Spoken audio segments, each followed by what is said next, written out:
They found the house in spring, what was left of it, half sunk into the earth, roof collapsed like a rib cage caving in, vines threading through broken windows. Inside, everything was grey, even the air.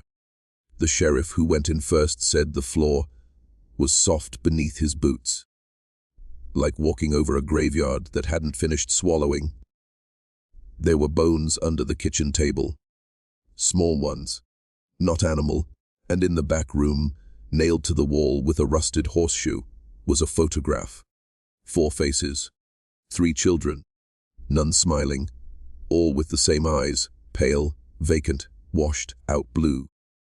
Someone had scratched a single word across the bottom in something that looked like dried mud, but wasn't. Hargraves. They say the smell never really left the valley after that spring. That even when the wildflowers came back, the air still carried something sour, metallic, the kind of scent that lives behind your teeth. What happened inside that house didn't end when they found it, because by the time the last body was carried out, the story had already begun to spread through the county, then across the state, then into the archives where no one wanted to read it. And what those files revealed about the Hargraves family, about the children who were found in 1975, turned an old local legend into a whispered warning that has haunted these hills ever since. But for now, imagine this: a single valley, folded between 2 ridges of Appalachian clay. No paved road, no power lines. Just trees, silence, and the faint sound of a creek that smells faintly of iron. The kind of place where bloodlines twist like roots underground, where family names don't die, they just echo. Which city are you watching from, and what time is it right now? Because by the end of this story, you'll understand why no one goes to Hargraves' Hollow after dark. The first record of the family appears in 1846, a marriage certificate, hand-signed and yellowing, tucked inside a church ledger. A man named Elias Hargraves, a woman named Ruth. The record lists them as cousins, joined in holy matrimony in accordance with the will of the Lord. The handwriting is unsteady. A smudge of ash along the margin suggests the paper had been near fire once. Or maybe something worse. In that hollow, fire was often used to clean what couldn't be confessed. They built their home where the trees grew closest together, where sound didn't carry. The first child came a year later, then another, and that's where the Hargraves line began, 10 generations ago, buried in the dirt and silence of those mountains. By 1862, the Hargraves name had already begun to circle in on itself. The Civil War came and went, but the valley barely noticed. No soldiers marched that far east, no recruiters, no rail lines. Just the same handful of families who'd always been there, speaking in their strange, slow drawl that outsiders said didn't sound like English anymore. The Hargraves were the largest of them, and the oldest.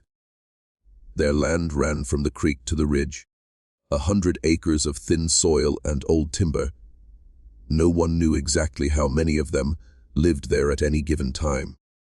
Births were recorded in the family Bible, but deaths were not. The pages turned soft from being handled, the ink blurred by fingers that didn't know how to write but knew how to pray. Visitors, few as they were, wrote about the quiet. How even the children didn't speak above a whisper. How the men never took off their hats, even indoors. One merchant from town, who delivered flour and salt once a season, noted that the Hargraves' eyes looked not at you but through you. Something was wrong, even then. When the 1870 census taker came through, he recorded Elias Hargraves, wife, 9 dependents. But in the margins, he scrawled a private note, meant for the county clerk's eyes. Only the wife appears much younger than the husband, though records show she is his niece.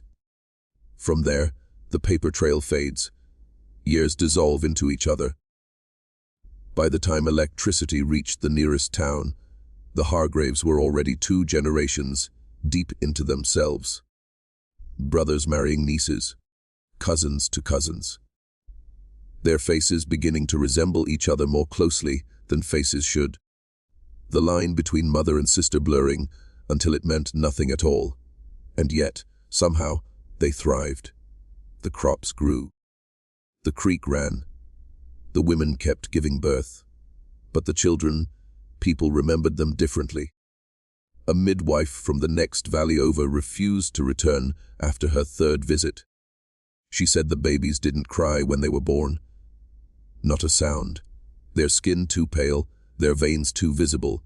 One child, she said, was born with eyes already open, already staring at her as if it knew what she'd come to do. By the 1920s, the family stopped coming into town entirely. No one saw them in church. The road up to the hollow became overgrown. And the only sign of life were the thin smoke trails that rose at dawn and dusk from chimneys. No one had the courage to approach. It was around that time that the first story of the Hargraves child began to circulate, about a boy seen wandering near the tree line. Barefoot in the snow, his mouth moving soundlessly, his eyes too light to be human.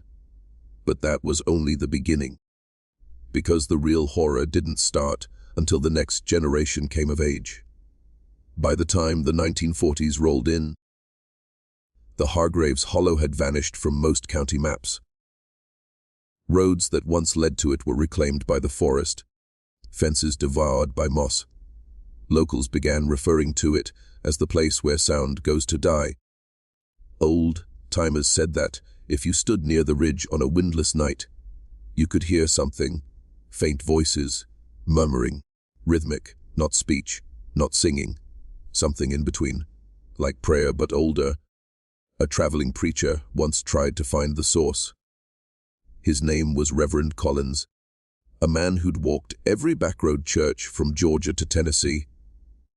In 1948, he followed those whispers into the hollow. What came back out wasn't the same man. He was found 2 days later wandering near the riverbank, clothes soaked through, face cut and blistered. He wouldn't say what he'd seen, only that they keep the dead too close. He left the state that same week. Those who did dare approach spoke of strange markings on the trees. Circles within circles, carved deep into the bark. Still oozing sap that smelled faintly metallic.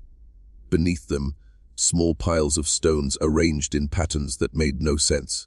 And if you disturbed them, the forest would go silent. No birds, no wind.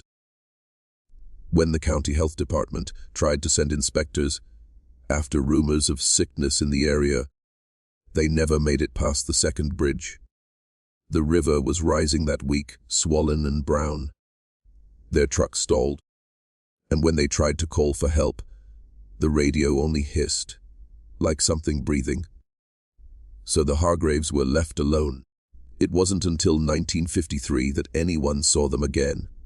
A woman, maybe 30 years old, thin as bone, carrying a child wrapped in burlap. She appeared at the general store in town, barefoot, asking for salt, lye, and lamp oil.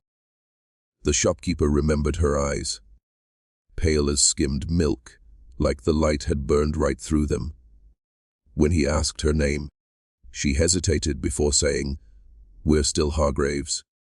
She paid with coins older than the Civil War, half worn, half black with tarnish. Then she turned and walked back toward the ridge, the bundle in her arms shifting just slightly. The shopkeeper swore later that he heard a whisper come from it, a voice too small, too knowing. After that, the sightings multiplied, shapes moving in the tree line, smoke at odd hours. Once, a hunter claimed to find an entire clearing filled with wooden figures, small, carved, faceless, arranged in a perfect circle around a single mound of freshly turned earth. and when he came back a week later, the figures were gone. Only the mound remained, and the faint outline of something that had been buried, then dug back up. But no one in town wanted to know more, because by then, everyone had already heard the same rumor, that the Hargraves no longer died.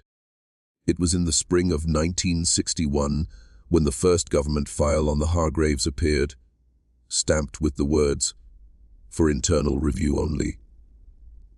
It came from a federal social worker named Miriam Goss, sent into the mountains to investigate reports of unschooled minors and unregistered births. She never returned. 3 months later, her car was found at the base of the ridge. Keys still in the ignition, driver's door open. The seat soaked with rain and something darker. The file she'd been carrying was recovered, half burned. Its last legible page dated April 6th. The final sentence read, "The children do not speak, they only watch." After that, no one from the outside went up there again, not willingly. The Hargraves Hollow was quietly marked as uninhabited in state records, even though smoke still rose from its chimneys every winter. But the old folks knew better. They said you could still see movement in the trees at dusk. A flicker of light. A figure crossing a clearing that shouldn't exist. Hunters would find their traps moved, reset in precise patterns. Dogs would bark at the forest edge and then fall silent, tails tucked, as if recognizing something older than man. And then came 1975. That was the year the valley opened its mouth and exhaled what it had been hiding. A storm swept through the ridge, the kind that tears through roofs and roots alike. Trees fell like bones.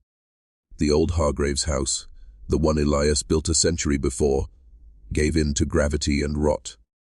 When the rain cleared, the sheriff's men found what lay beneath. 4 children, barely clothed, eyes washed in the same eerie blue. They didn't flinch when the flashlights hit them, didn't cry, didn't run. They just stood there, staring at the men who'd come to save them, or maybe to disturb them. When asked their names, none replied. But one of the deputies swore that the eldest, a boy perhaps 12, traced something into the mud with his finger. A spiral, the same pattern carved into the trees all around the hollow. Medical reports listed them as malnourished but alive. Yet every test came back strange. Their blood carried markers that didn't align with any known lineage. Their speech centers showed abnormal development, as if language had never taken root. And their reflexes were wrong. Delayed, but deliberate, like they were thinking between each blink. When one of the nurses tried to cut the eldest boy's hair, the scissors broke. The steel split clean down the middle. A week later, the children vanished from the county hospital. No sign of forced entry. No witnesses. Only the faint scent of damp earth left on their bedsheets. And muddy footprints leading not out, but up, toward the ceiling vents. That's when the state sealed the case. No public statement. No funerals. Just silence. But in the towns below the ridge, folks whispered that they'd seen 4 figures at the tree line some nights, watching from the dark, unmoving, waiting for something to call them home, because the storm may have broken their house, but not the bloodline. After the children disappeared from the hospital in 1975, the story should have ended.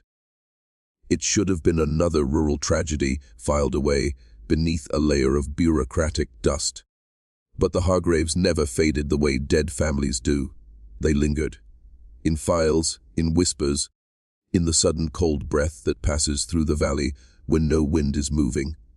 In 1978, a team of anthropologists from a nearby university returned to study Appalachian isolation and genetic persistence. They were looking for proof of what generations of inbreeding might do to a human line.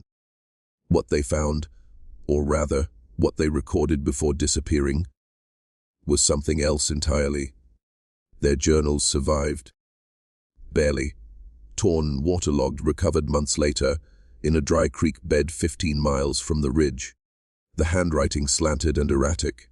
One entry, written by a Dr. Alan Sorrell, reads, "No deformity, no weakness. The bloodline has not broken but hardened. Their symmetry is almost unnatural. The children's eyes reflect light differently, as if there was something metallic beneath the iris." Another note, scribbled in the margin of a page that had almost dissolved. "They don't fear the dark. They see in it." The last entry was dated October 13th. "Why are being watched from between the trees? I think they know we are studying them. But something tells me we are the ones being observed." The team never came back. Their bodies were never found. Only a fragment of a reel-to-reel tape, the kind used to record field interviews, turned up years later in an evidence locker, mislabeled as property from a different case. On it you can hear breathing, then a child's voice, soft, calm, and clear. "You came from outside." "We don't come from outside." The tape ends with the sound of water rushing. Not rain, but something thicker, like mud being stirred. After that, no institution dared send anyone into Hargrave's Hollow again. The ridge was declared environmentally unstable, fenced off by the forestry department. But the locals kept finding signs, dead deer arranged in perfect circles, roots twisted into knots that spelled shapes no botanist could name, and once, a boy's school jacket from the 1980s found hanging 40 feet up a pine tree, still zipped, still dry. It was as if the hollow was rearranging itself, digesting what entered. By 1992, satellite imaging revealed something even stranger. Where the old Hargraves homestead once stood, the trees grew in a perfect spiral, concentric rings of color, darker at the center, almost black. Botanists called it a soil anomaly, but anyone who had grown up near those hills knew better. The Hargraves hadn't died. They'd adapted, and somewhere beneath that black spiral of trees, the last of them was still there, not living, not dead, just waiting, because the bloodline had become something the Earth itself couldn't bury. The 2000s brought satellites, data, drones, and with them, curiosity. For a moment, it seemed as if the Hargraves might finally be reduced to science, a myth undone by modern eyes. In 2003, a private geospatial firm contracted by the state mapped the Hargraves hollow with thermal imaging. What they found was a heat bloom where no structure should exist. A precise circle, 30 feet wide, pulsing faintly beneath the soil. Not a fire, not machinery, something alive. When analysts enhanced the data, they noticed movement patterns too regular to be animal. The shapes were human, but distorted. Shorter limbs, broader shoulders, 4 of them, always returning to the same coordinates before dawn. A week later, the lead technician, a man named Carter Venn, filed a report titled Subsurface Anthropogenic Heat Signatures, unclassified. 2 days after submitting it, he deleted every copy, wiped his servers, and drove into the mountains alone. His car was found idling on a dirt road at the county border, headlights still on. He wasn't. The thermal scans were quietly retracted, replaced with a public statement blaming equipment malfunction. But the deleted files were later recovered by an independent journalist in 2008. A woman named Lee Mercer, whose podcast, Dust of the Earth, focused on forgotten towns. In her recordings, she described a pattern emerging from the data, 4 heat signatures moving in unison every night for decades, each migration aligning with lunar cycles, Each pause, at the center of the spiral, her voice trembles on the final episode. It's like something's rehearsing the act of being human. Like it remembers the shape, but not the purpose. After her final field trip into the region, Leah's apartment was found abandoned. The only thing left on her desk was a map of the ridge, traced over and over in black ink, until the paper tore through the middle. The spiral. Always the spiral. Local hikers who venture near the hollow still speak of hearing rhythmic sounds at night. Breathing, synchronized and low, like the earth itself exhaling. A few have claimed to see faint glimmers between the trees, not light exactly, but reflection, like eyes. The soil samples taken from the spiral reveal another impossibility: no microorganisms. Nothing living survives there. And yet, the trees on its border grow taller than any others in the region, their roots thicker, their bark darker, almost charred, but still alive. It is as if the hollow is feeding them. One researcher described it best. It's not that the Hargraves adapted to the land. It's that the land adapted to them. And so, a century after Elias and Ruth began their line, the Hargraves no longer resemble anything human. They are what happens when blood forgets its beginning and becomes the soil it was buried in. By 2015, Hargraves Hollow had become a ghost coordinate, a name spoken only in forums, survivalist circles, and late-night radio. The state denied it existed. GPS devices glitched within a mile of its edge. Compasses spun. Drone feeds cut to static the moment their lenses crossed the ridge. Yet people kept going. Curiosity is older than fear. A videographer named Thomas Ray uploaded the first footage in years. A single clip, just 32 seconds long, titled "Something in the Trees, Hargraves Ridge, 3 a.m. The video begins with silence, then breathing, then movement. Something pale slipping between the trunks, faster than the lens can follow. At the 0:19 mark, the frame freezes. Not because the camera failed, but because he stopped moving. You can hear him whisper. There are 4. The camera falls. The light swings wildly, catches something impossible a hand. Not malformed, perfect. Too perfect. The skin smooth as porcelain, but smudged with earth. And the fingers, moving with an eerie deliberation, not toward the lens, but over it, as if curious what it was seeing. The clip ends there. Thomas Ray's body was never recovered. His car was found at the mouth of the old access road, trunk empty, gas tank half full. For months after, new videos surfaced, each stranger than the last. Audio loops of whispers caught between radio frequencies. Infrared stills showing human heat signatures where no humans could be. Even a photograph, grainy and near, featureless, said to show the entrance to an underground chamber, beneath the hollow, its walls carved with spirals that seemed to move when you stared too long. By 2018, a group of amateur cryptographers decoded patterns hidden in those uploads. Sound frequencies aligning to dates, coordinates, lunar phases, all pointing to a single event, the solstice of that year. On June 21st, 3 hikers disappeared near the ridge. Their camp was found intact, fire still smoldering, bags unopened. But the trees around the site were stripped bare of bark. 20 yards in every direction, as if something had peeled the forest.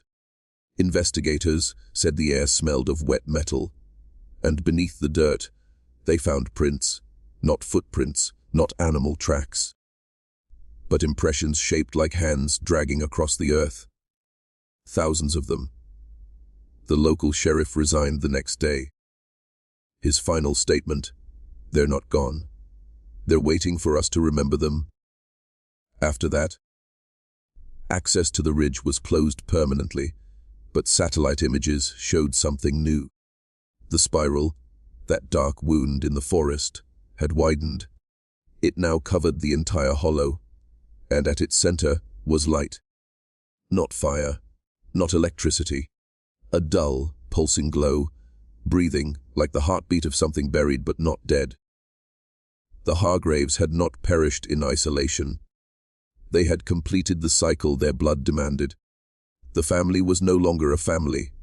It was a shape, an inheritance of the earth itself. And whatever that light is, whatever that spiral now shelters, it is not waiting for discovery. It is waiting for a signal. By the winter of 2021, the hollow was no longer silent. Seismographs in 3 neighboring counties began to register rhythmic vibrations, deep, consistent, and patterned, not earthquakes, not mining. Every pulse lasting exactly 44 seconds. Every sequence repeating in threes. The U.S. Geological Survey dismissed it as subsurface resonance caused by temperature fluctuation. But the locals knew that sound. They'd felt it in their bones long before the machines did. Farm dogs refused to cross the ridge line. Deer carcasses were found in perfect spirals, heads turned east, eyes wide open as if startled mid-sleep. And at night, lights began appearing again, not in the sky, but under the ground. A slow phosphorescence that rose and faded like breathing through the soil. People started leaving the valley. The old postmaster, the last schoolteacher, even the sheriff who'd sworn never to abandon his county. He was the last to go, and the last thing he said before he left was, "It's awake now. Whatever it is, it's awake." Soon after, a document began circulating online, anonymous, unsigned, full of redacted pages and blurred photographs. Its title, Subject HA Multi-Generational Phenotype Anomaly, Hargraves Hollow. According to the report, genetic samples recovered from the 1975 children had not been lost. They'd been preserved, hidden in a private research archive. When reanalyzed decades later, the results showed something impossible. An additional chromosome pair fused in a pattern never seen in humans. It wasn't a mutation. It was an adaptation. One scientist's handwritten note survived in the margins of that file. If they evolved in isolation long enough, perhaps they reached the end of the human cycle. Not beyond human, but before it, a return to something that came first. That note was dated November 12, 2020. The scientist, Dr. A.L. Sorrell, the same surname as the anthropologist who vanished in 1978. Bloodlines don't end, they circle back. Then, just before the winter solstice of 2021, a wildlife camera caught something at the edge of the hollow. Not a creature, not quite a person, just the outline of a figure standing completely still. Its reflection registered in 2 separate thermal bands at once, as if the body existed in overlapping temperatures. When the image was enhanced, one detail became clear. The eyes glowed with the same faint luminescence as the soil. 2 weeks later, the signal began. A low, inhuman hum that carried through the ground from the hollow outward. Steady, mechanical, yet organic. It rippled through foundations, power grids, radio waves, for 30 miles in every direction. Clocks lost 6 minutes that night.